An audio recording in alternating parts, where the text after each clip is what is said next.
bem. Nivaldo, nós temos uma pergunta aqui de Lucas.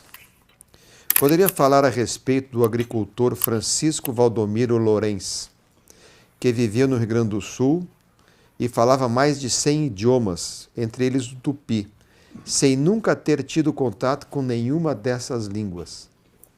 O notável Francisco Valdomiro Lorenz, um dos maiores esperantistas do país, entre outros, eslavo de ancestralidade, é um dos mais belos exemplos de reencarnação, face à sua mente poliglota.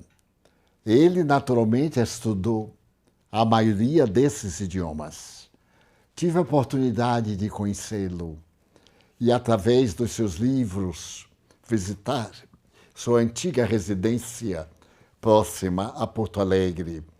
Ele é um dos fenômenos mais nobres do pensamento reencarnacionista, porquanto apresentou também, na idade adulta, uma bela mediunidade. Recebia mensagens em Esperanto, poemas de rara beleza. O professor Ismael Gomes Braga, também esperantista e poliglota, mantinha com ele um contato muito próximo, e ele escrevia na revista O Reformador, sob as bênçãos gentis do professor Ismael Gomes Braga. Era um agricultor, mas era também um grande educador, porque ele, na sua pobreza cultural no início, lecionava às crianças pobres daquela região.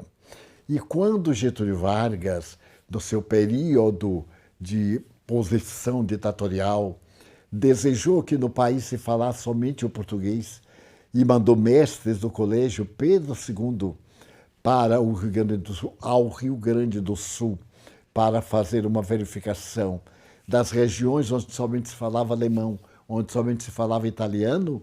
Ele foi um dos professores examinados. E é muito curioso que, na prova de português, na prova oral, o mestre do Rio de Janeiro ficou fascinado com aquele homem modesto, com uma roupa simples, uma botina, e disse: mas o senhor fala muito bem o português. Por quê? Ele disse: porque gosto um pouco de latim. Ah, mas nós estamos aqui com um latinista. E o professor de latim, Dom Pedro II, perguntou se podiam conversar em latim. Claro, e ele começou com as 4 idades de Júlio César em latim.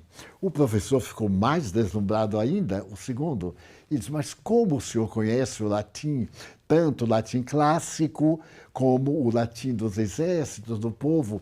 Ele disse: mas é porque eu gosto muito do grego. O professor de grego, bem, ele falava 68 idiomas.